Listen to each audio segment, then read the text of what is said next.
ሰላም ጤና ይስጥልን ውድ የተከበራችሁ እንግዲህ ስለ እህታችን አዲስ ነገር ደግሞ እየተወራ ነው። ግን ደግሞ አንድ ሰው ህይወቱ ካለፈችና ህይወቱ ከሄደች በኋላ በእውነት ለሆነ ሰሞን ብቻ እንግዲህ ፍትህ ፍትህ ፍትህ ፍትህ እንላለን። ብዙ ሰዎች ፍትህ ይጠይቃሉ። ግን ደግሞ ጥፋት የሰሩ ሰዎች በፊትም ነገሮች እንዲደበቁ ነገሮች ይፋ እንዳይወጡ ሲያደርጉ የቆዩት ነገሩ ሲከርባቸውና ወደ ያልሆነ አቅጣጫ ሲሄድባቸው እንሸነፋለን፣ እንጋለጣለን ብሎ ሲፈሩ መቼም ይሄ ገንዘብ የሚያደርገው ነገር የለም። ይሄ ገንዘብ በእውነት የሰውን ህይወት ያጠፋል። እንዲሁም ደግሞ የሰው ህይወትም ከጠፋ በኋላ ፍትህ እንዳይሰፍንና የተጎዳ ሰው ፍትህ እንዳያገኝ ቤተሰብም፣ እናትም፣ አባትም፣ እህትም፣ ወንድምም ቤተ ዘመድ ፍትሃቸውን እንዳያገኙና እውነታቸው እንዳይወጣ በዚሁ በገንዘብ ደግሞ ተመልሶ እውነቱ እንዲደበቅ ይደረጋል። ብቻ በጣም ነው የሚገርመው። ለነገሩ ምን ይገርማል? ልጅ እናት ላይ አባት ላይ በተነሱና ጭንቅላታቸው ላይ ወጥተው የሚያዋሩበት ዘመን ላይ ደርሰናል። እንኳን አይደለም ስጋ ለማትሆናቸውና ለማያውቋት ልጅ ፍትህ እንዲሰፍን ማድረግ ቀርተው በአሁኑ ጊዜ ሚዲያ ላይ የምናያቸው ነገሮች እንግዲህ በጠራራ ሰዓት ወጥቶ የወለደቻቸውን እናታቸውን የሚከሱና እናታቸው እንድትሞት የሚፈልጉ ልጆች አሉ በዛሬ ሰዓት ማለት ነው። ብቻ ፈጣሪ ከዚህ ከመጥፎ በሽታ ይሄ በሽታ ነው የምለው እኔና ከዚህ ፈጣሪ ልቦና ሰጥቶን ወደ ራሳችን ይመልሰን ነው የምለው። እና ፍትህ እንዲጠፋና ፍትህ እንዳይሰፍን ምን ያደርጋሉ እነዛው ሰዎች? መጀመሪያ እንግዲህ እቺ ልጅ እህታቸው ናት። ምንም ባይዋለዱ እንኳን የሀገራቸው ልጅ ናት። የሰው ሀገር ላይ ታውቃላችሁ፣ ሁሉ ነገር እንደ ሀገራችን ሀገር ውስጥ እንዳለን አይሆንም። በቃ ምናልባት ባዶውን ዘመድ አድርገን ነው የምንኖረው። ምናልባት የውጭውን ዜጎች አንዳንድ ጊዜ ታውቃላችሁ እማታውቋቸው ነጮች ይሻላሉ። እማታውቃቸው ከራሳችን ሰዎች ማለት ነው። የራሳችን ሰዎች አሳልፎ ይሸጡናል፣ አሳልፎ ይሰጡናል። ምናልባት አሁን ለምሳሌ የራሳችሁን ሰው ሳታገኙ ብዙ ጊዜ ብዙ ወራት ቆይታችሁ እንዴት ነው የራሳችሁን ሰዎች ስታገኙ ፈገግ ትላላችሁ?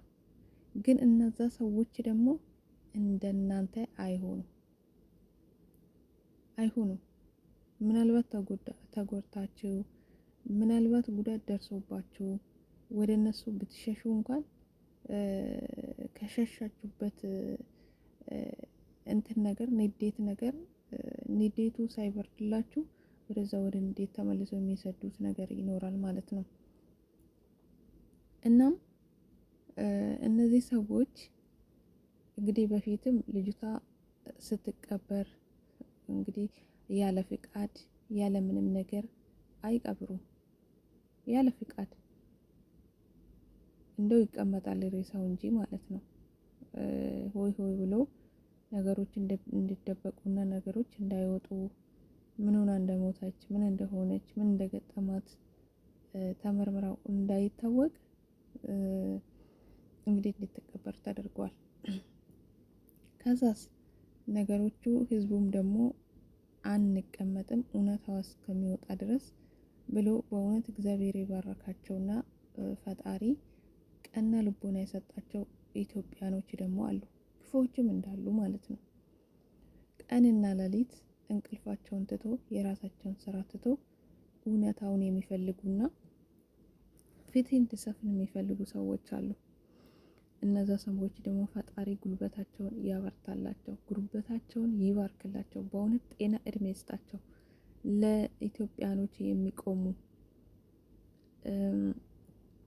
በተለይ ስደት ላይ አረብ ሀገር ላይ ያሉት ልጆች እንዳይጎዱ፣ ምናልባት የተጎዱትም ደግሞ ያለፉ አልፈዋሉ፣ የተጎዱም ተጎድተዋሉ። ዳግመኛ ሌሎች እህቶች እንዳይጎዱ ጉልበት የሚሆኑ ቀንና ሌሊት ድምፅ የሚሆኑ ፍትህ እንዲሰፍን የሚያደርጉ ፈጣሪ ባርካቸው። እውነት መልካምነታቸውን በላይ በላይ ጨምሮ ይስጣቸው። የምሬን ነው የምላቸው። እነሱ ድምፅ ስለሆኑና እነሱ ድምፃቸው ስላሰሙ ቀንና ሌሊት ስላልተኙና የእህታችን እውነታ ይውጣ ብሎ ስለሚታገሉ ነው ዛሬ እንግዲህ ፈርተው ፍራቻ ሲያድርባቸው በጎን ገንዘብ ከፍሎ እንዳይናገሩ ማለት ነው። እንዳይናገሩና እውነታውን እንዲወጣ ብሎ እንዳይጠይቁ በጎን አናግሮ ገንዘብ ከፍሎ አፋቸውን ሊያስዙ ይሞክራሉ። አይገርምም?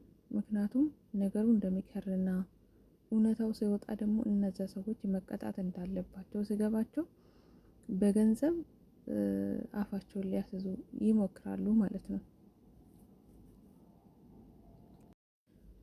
እና በገንዘብ ራሳቸውን ማዳን ይፈልጋሉ ማለት ነው። ያቺ ልጅ እንግዲህ ህይወቷ ሳልፍ አድኑኝ፣ ድረሱልኝ ብዙ ድምፅ ሰምተናል፣ ብዙ ድምፅ።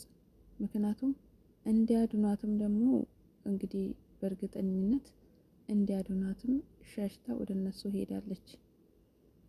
ያ ከሆነ በኋላ ያን ድምፅ ሳይሰማ ሳይደርሱላት ዛሬ ግን ራሳቸውን ለማዳን ራሳቸውን ከዚህ ነገር ውስጥ ለማውጣት በጎን ገንዘብ ከፍሎ አፋቸውን ሊያስዙ ይሞክራሉ ማለት ነው።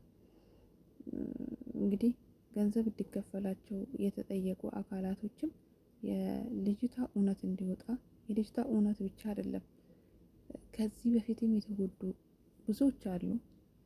እንደገና ደግሞ ከዚህም በኋላ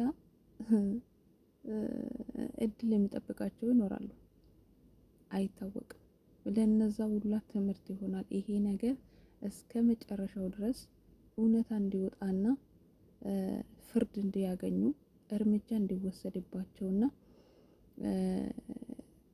ሀቢባ ቪዲዮ ሰርታለች በቀደም። በጣም ጀግናና ጎበዝ ናት። ማርያምን ጎበዝ።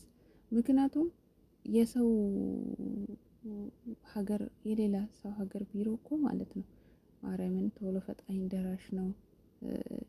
ድምጻቸውን ደውሎ ሲያሰሙ ወደው ከች ነው ወደው ዜጋቸውን ይፈልጋሉ፣ ይጠብቃሉ፣ የተሰጣቸውን የስራ ድርሻቸውን ይወጣሉ።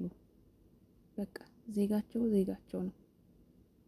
ስለዚህ አሳልፎ መስጠት አይፈልጉም።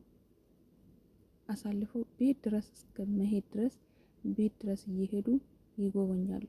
ችግር አለብን ካሉ ችግራቸው ምን እንደሆነ ቤት ድረስ ሄዶ ችግራቸው ፈተው የሚቀጥሉ ከሆነ ይቀጥላሉ፣ የማይቀጥሉ ከሆነ ግን ገንዘባቸው ደሞዛቸው እንኳን 5 ሳንቲም ሳትቀር ተቋጥራ ተሰጣቸው በክብር ይሄዳሉ።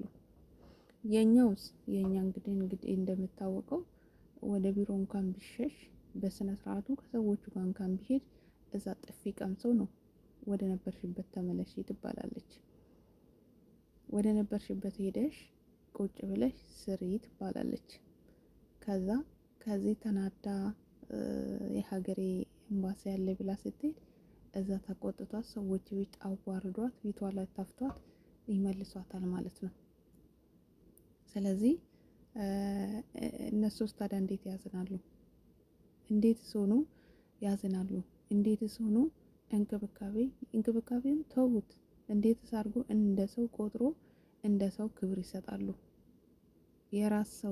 የራስ ወኪል ካላከበረ፣ የራስ ወኪል አቤት ካላለ እነሱስ እንዴት አድርጎ ነው ክብር የሚሰጡት? ሁሌም እንደ ውሻ እንደ ተረግጦ ማኖር ይፈልጋሉ ማለት ነው። ግንስ እርምጃ ከተወሰደባቸውና ቅጣታቸውን ካገኙ ደግሞ የሚመጡት ቀጣዮችም ራሱ በስነ ስርዓትና በስነ ስርዓት የተሰጣቸውን አደራ ይወጣሉ ማለት ነው። የተሰጣቸውን አደራ ዜጎቻቸውን ይጠብቃሉ። ዜጎቻቸው ድምጻቸው ሲያሰሙ ድምጻቸው ሰምቶ ያለውን ችግር በስርዓቱ ይፈታሉ። ምክንያቱም ያ እንደዛ ከተደረገ ክብር ይኖረናል፣ ክብር ይሰጠናል። ህይወታችን በየሜዳ አይጠፋም፣ በየርንበት አንሞትም። እውነቴን ነው የምላችሁ። በቃ ጠንካራ ያለ ነገር ከቢሮ ካለን የትም ቦታ አንቀርም። መልካም ቆይታ ውድ እህቶች።